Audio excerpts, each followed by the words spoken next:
আসসালামু আলাইকুম প্রিয় দর্শক, আপনাদের সবাইকে আমন্ত্রণ জানাচ্ছি এনটিভি নিয়মিত আয়োজন মার্কেট ওয়াচে। আমি মুস্তাক সাদেক আপনাদের সাথে আছি।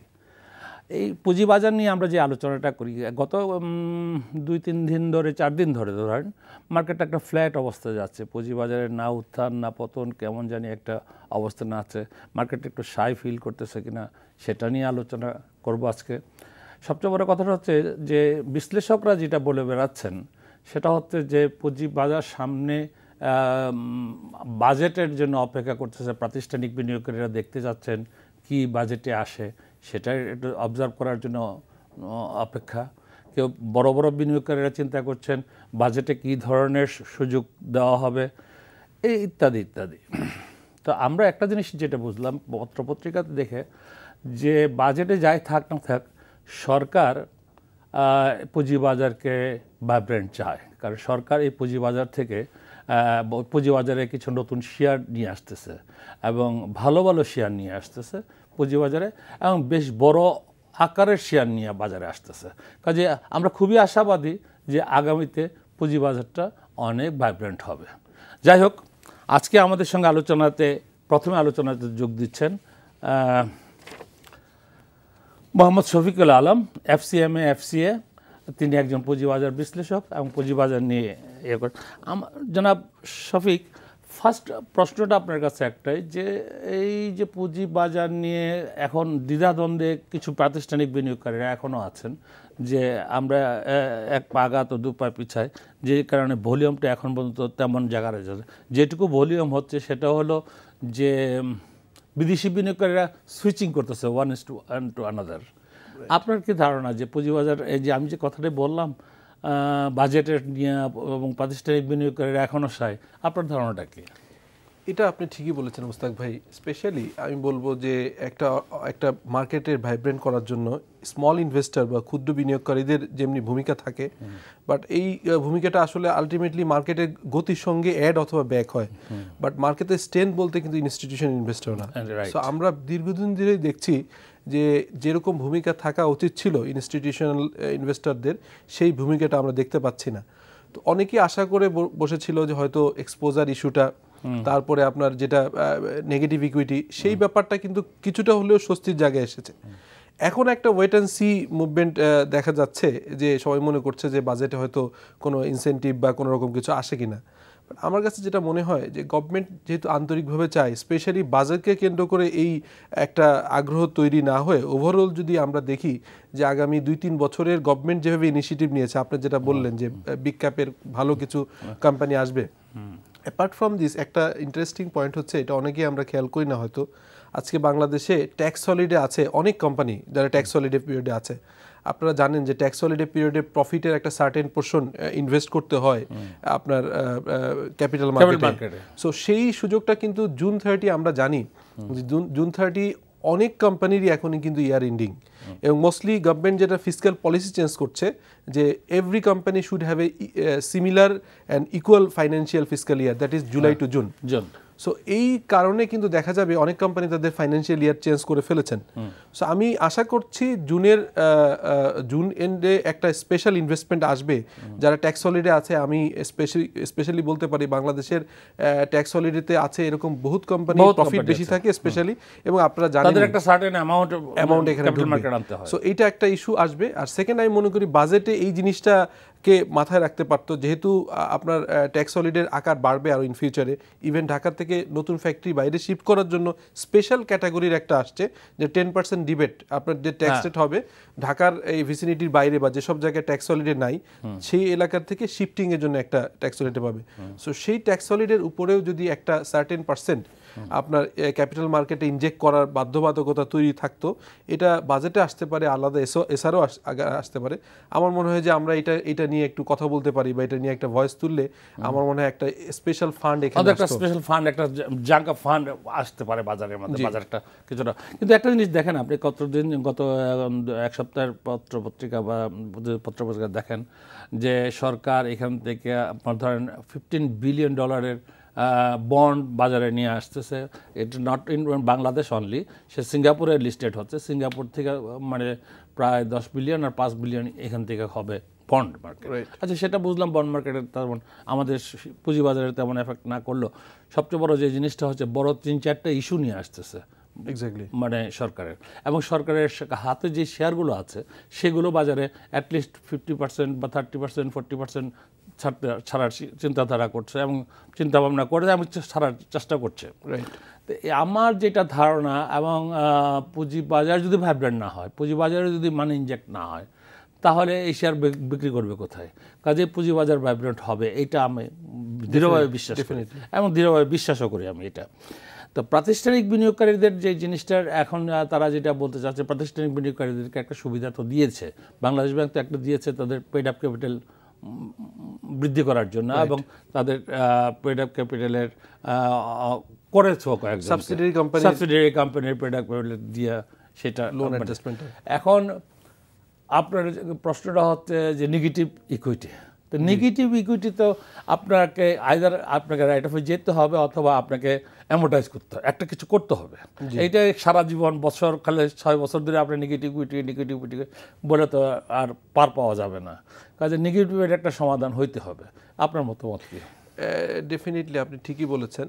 নেগেটিভ ইকুইটি যেটা হয়ে গেছে, আসলে সেই দায় কিন্তু স্পেশালি আমি কোনো ইনস্টিটিউশন ইনভেস্টরদের দিতে পারবো না, আমরা কোনো রিটেল ইনভেস্টরদের দিতে পারবো না। It's a blame for all the sector, specially তখনকার বাংলাদেশ ব্যাংক সহ যারা রেগুলেটর ছিলেন তাদের দায় কিন্তু আমরা বিভিন্ন আলোচনায় দেখেছি যে কোনোভাবেই তাদের দায়কে আমরা অ্যাভয়েড করতে পারবো না। যখন মার্কেটটা খুব বিয়ারিশ বুলিশ হচ্ছিল এবং তখন কিন্তু এই মেকানিজমগুলো আস্তে আস্তে গ্রো না করে ওয়ান ফাইন মর্নিং আমরা বললাম যে ব্যাংকগুলোর ফাইন্যান্সিয়াল ইনস্টিটিউটগুলোর যে ইনভেস্টমেন্ট ক্যাপ আছে সেই ক্যাপের ভিতরে ফেরত আনার জন্য, যার ফলেই কিন্তু মূলত একবারে ধসটা হয়েছে, যেটা না হয়ে কিন্তু গ্র্যাজুয়ালি অ্যাডজাস্টমেন্টে গেলে একটা উইন উইন সিচুয়েশনে থাকা যেত। মোরওভার তারপরেও যে জিনিসটা হয়েছে শফিক, সেটা হচ্ছে যে বেচতে দেওয়া হয় নাই, ফোর্স সেল করতে দেওয়া হয়, এটা একটা ইস্যু। ফোর্স সেল করতে দেওয়া না দেওয়াতে, ধরেন আমি টাকা দিয়েছি, আমি বুঝবো আমি আমার টাকাটা কীভাবে রিয়েলাইজ করবো, সেটাই সেই যুগটার আপনি বলতে পারেন যে অফিসিয়ালি কি দিচ্ছে, অফিসিয়ালি না, বাট ইট ইজ ট্রু, এটা সত্য কথা, ফোর্স সেল করা হয়নি। ফোর্স সেল তখনকার দিনে তখন ধারণা ছিল যদি এখন ফোর্স সেল করতে দেওয়া হয় এমনি মার্কেট খুব শেকি অবস্থায় আছে, আরও ফার্দার ডিটেরিয়েট করে যাবে, এই কারণে ফোর্স সেল দেওয়া হয়নি, যার জন্য এত বড় একটা নেগেটিভ ইকুইটি হয়েছে। সেটার দায় তো মানে রেগুলেটর নেবে না। হ্যাঁ, রেগুলেটর রেগুলেট করতে গিয়ে হয়তো সিদ্ধান্ত এরকম দিয়েছে, কিন্তু it does not mean they will take over মানে লাইবিলিটি। তো লাইবিলিটি যখন আপনাকেই নিতে হবে, তো এইটাকে রাইট অফ ওর একটা কিছু করিয়ার সিদ্ধান্ত, এই নেগেটিভ ইকুইটি নিয়ে বসে থাকার তো কোনো মানে হয় না। আপনি ঠিকই বলেছেন যে দেখেন, যখন আপনার শরীরে যদি কোনো একটা অঙ্গে, লেটস সে পায়ের আঙ্গুলে যদি ক্যান্সার শুরু হয়, তো উচিত ছিল যে আপনি বলছেন যে অফিসিয়ালি কোনো এরকম প্রজ্ঞাপন বা কোনো এসআরও বা কিছু ছিল না, বাট আমরা তো এটা জানি যে তখনকার এই ট্রিগার সেল বা আমরা ফোর্স সেলটা এটাকে অ্যাপ্লিকেবল না করার জন্য বলা হচ্ছিল, বাট এটা না করতে পেরে কিন্তু একটা বড় ধরনের বিপদে আমরা পড়েছি। এবং এখন যেটা ধরেন আপনি সেই পায়ের আঙ্গুল থেকে হাঁটু পর্যন্ত চলে আসছে, এটা ঠিক, এখন এই হাঁটুর থেকেও যদি আমরা কেটে ফেলে এটাকে ডিফারেন্ট একটা মানে একটা অঙ্গহানি হতে পারে, বাট এটা যেটা হতে পারে major part of body save করা যেতে পারে। সো আমার মনে হয় যে এই যে এখনকার যে নেগেটিভ ইকুইটি ইস্যুটা আছে, এটা রেগুলেটররা আন্তরিকভাবে চাইলে this is not an issue, because বোর্ডের decision and then regulator, so এটাকে রাইট অফ নেওয়া উচিত, মানে আসলে এটা একটা সিদ্ধান্ত হয়ে যাও।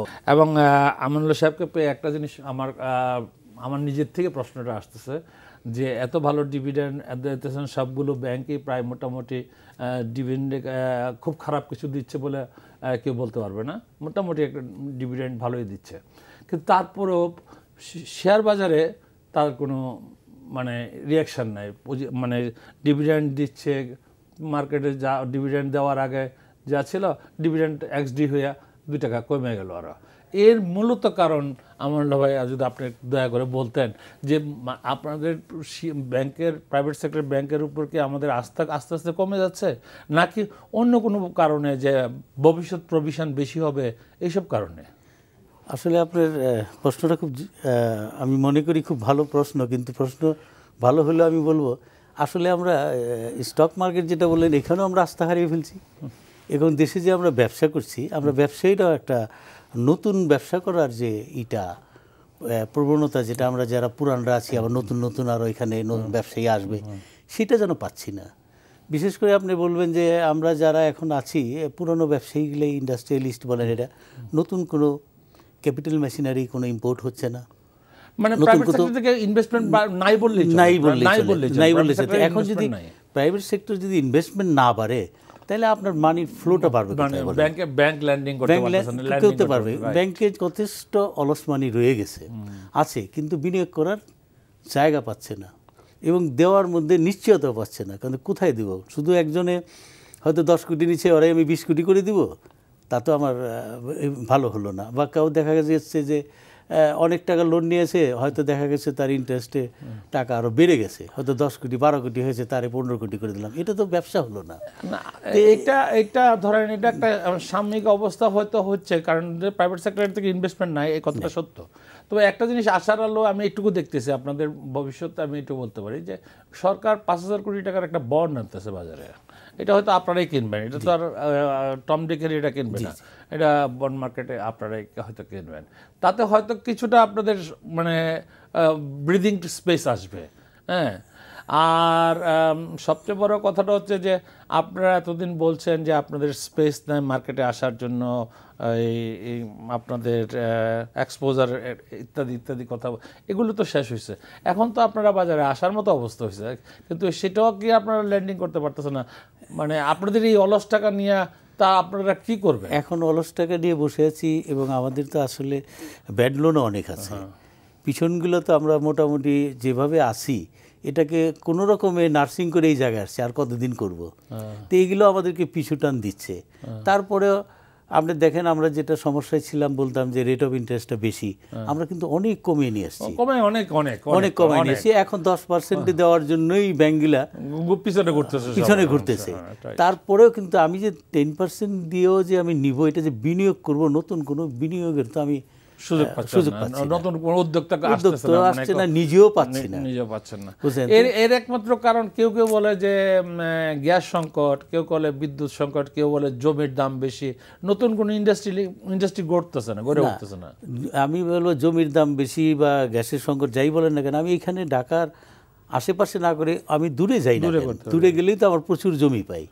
আর বিশেষ করে আসলে আমাদের এখানে আমাদের গভর্নমেন্টের মনে হয় আরেকটা পলিসি থাকা দরকার, যে সমস্ত এরিয়াতে ইন্ডাস্ট্রি নাই, যেমন মনে করেন আপনার এই 100টা ইকোনমিক জোন করতেছে, 100টা করতেছে, তো এটা হয়তো এখন আসলে তারপরে এখন আমরা ভালো ইকোনমিক জোন করতেছে, ইনফ্রাস্ট্রাকচার ডেভেলপমেন্ট করতেছে, যার জন্য $15 বিলিয়ন বন্ড চলতেছে। এখন আমরা আশাবাদী যে ভালো দিকে যাচ্ছি, কিন্তু তারপরে আমি বলবো এই সমস্ত জোন করলে জোনের মধ্যে আমাদের ব্যবসায়ীদের সুযোগ সুবিধাটা বেশি দিতে হবে। আপনি যদি বেনিফিট দেন তাহলে ব্যবসায়ীরা যাবে, স্বাভাবিক। আপনি ট্যাক্সে দেন, আপনি ব্যাংক রেটে ইন্টারেস্ট দেন, আপনি ইনভেস্টমেন্ট করার সুযোগ দেন, ইলেকট্রিসিটি দেন, গ্যাস দেন, এগুলো যদি আপনি করে দিলেই আপনার সবাই যাবে। এই যাওয়ার ইটা পাচ্ছে না, হয়তো আমি যে দেখা যাবে হাফ ডান হয়ে বসে আছি, ইন্ডাস্ট্রি চালাতে পারছি না। হয়তো আমি 100 কোটি টাকার প্রজেক্ট 90 কোটি টাকা খরচ করে আছি, আর 10 কোটি টাকার জন্য আমি গ্যাস পাচ্ছি না, কাজও করতে পারছি না, আমার 90 কোটি টাকা প্রজেক্টটা চলতেছে না। তো এই সুযোগগুলা গভর্নমেন্টের আমাদের আরো একটু দেওয়া উচিত, খেয়াল করা উচিত। এই জন্য আমি যতটুকু জানি, আমি যতটুকু পত্রপত্রিকায় পড়ছি, আমি তো গভর্নমেন্টের খুব না যে $15 বিলিয়ন অবকাঠামো উন্নয়ন জন্য একটা বন্ড আসতেছে, কিছুটা লিস্টেড হবে আপনার সিঙ্গাপুরে আর কিছুটা বাংলাদেশে হবে। বাংলাদেশে বোধহয় 5,000 কোটি টাকার বন্ড আসবে, আর বাকিটা হবে সিঙ্গাপুরে। তো এইটা হলে অবকাঠামো উন্নয়নের জন্য, এবং এটা মোস্টলি করতেছে বোধহয় বিটিআরসি অথবা ইলেকট্রিক্যাল বোর্ড, পিডিবি বোধহয় করতেছে, মানে ইলেকট্রিসিটি ইয়ের জন্য। আর আরো বড় বড় প্রজেক্ট আসতেছে সরকারের। আচ্ছা, এখন আপনি বলেন এই প্রসঙ্গে একটু যদি বলি, আমি স্যারের সাথে ডেফিনেটলি এগ্রি করি, যেটা হচ্ছে যে ইনভেস্টমেন্ট কিভাবে আসবে। ইনভেস্টমেন্ট আসতে গেলে আমরা সারা ওয়ার্ল্ডে আমরা জানেন আংটার একটা রেটিং করে, easy doing business index. So unfortunately আমরা এই ইন্ডেক্সে 150-র কাছাকাছি ছিলাম, বাট লাস্ট ইয়ারে 170 থেকে 174-এ চলে আসছি। আপনি যদি কম্পেয়ার করেন, সিঙ্গাপুর নাম্বার 1, তাদের কি আছে না আছে, ল্যান্ড না আছে ম্যান পাওয়ারের ডিপেন্ডেন্সি, পানিটা পর্যন্ত ইম্পোর্ট করতে হয় সেই জায়গায় শুধুমাত্র ইনফ্রাস্ট্রাকচার।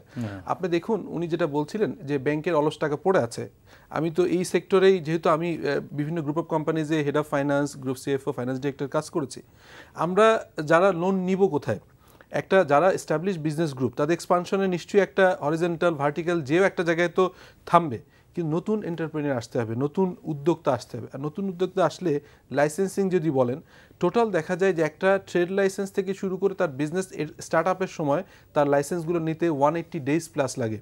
যেখানে গুজরাটে আমরা আমাদের পার্শ্ববর্তী দেশের প্রধানমন্ত্রী উনি ওয়ান স্টপ সার্ভিস চালু করেছিলেন 1 ডে, এই মোদি সাহেব সেই 1 ডে সার্ভিস দিয়ে উনি 130 লেভেলে আছেন। সো যারা সিঙ্গাপুর বলেন, নেপাল 199 100-এর ভিতরে, তো দেখেন নেপালও চাচ্ছে যে তাদের বিজনেস বাইরের লোকজন আসুক। আজকে ইউরোপিয়ান কান্ট্রিগুলো, ভিয়েতনামে আরো কম, অনেক কম। তো এই জায়গাগুলো শুধু কি ব্যাংক ফাইন্যান্স বা টাকার উপরে ডিপেন্ড করে নাকি ইনফ্রাস্ট্রাকচার? আজকে গভর্নমেন্টের যেসব রেগুলেটর বডিগুলো আছে, আমরা যদি ট্যাক্সেশন সিস্টেম বলি, ভ্যাট সিস্টেম বলি, ইজ ইট বিজনেস ফ্রেন্ডলি? আমার তো মনে হয় না। যে আমি একটা ভ্যাট সার্টিফিকেট নিতে যাব কেন, I have a wish to pay VAT, তো এই ভ্যাট সার্টিফিকেট নিতে যে টাইম কনজিউমিং এবং ওটা নিতে যে আমাকে টাকা খরচ করতে হবে, which is very unfortunate, because আমি নিচ্ছি এই জন্যই যে I want to pay VAT এবং এটা রেভিনিউ বাড়াবে। সেই জায়গাতে ইভেন এক্সপোর্টের জন্য আমাদের যে মূসকগুলো নিতে হয়, ভ্যাটের সার্টিফিকেট নিতে হয়, যখন এক্সপোর্টের জন্য মূসক সার্টিফিকেট নিতে যে 1 মাস ওয়েট করতে হয়, তখন আমি বলবো যে ইনফ্রাস্ট্রাকচার এবং গভর্নমেন্ট সাপোর্টটা যতই আন্তরিকভাবে চাওয়া হোক না কেন, কোথায় যেন একটা বটলনেক আছে, কোথায় যেন একটা গ্যাপ, কোথায় যেন একটা গ্যাপ পড়ে গেছে, কোথায় যেন একটা সুতা ছিঁড়ে যাচ্ছে, কোথাটা মানে এই সুতাটাকে জোড়া দিতে হবে।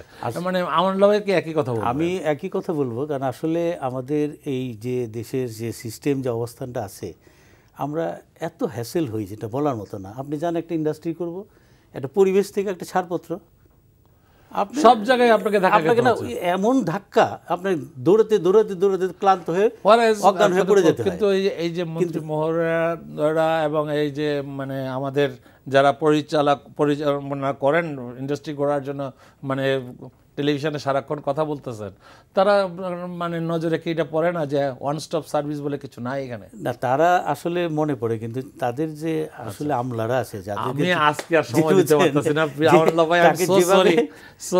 আমাকে ঠিক আছে, টিভি কর্তৃপক্ষ আমাকে কোনো মতে আর সময় দিচ্ছে না। প্রিয় দর্শক, আজকের মতো আমি বিদায় নিচ্ছি, মুস্তাক সাদেক।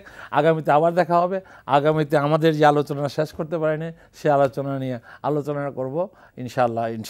আসসালামু আলাইকুম।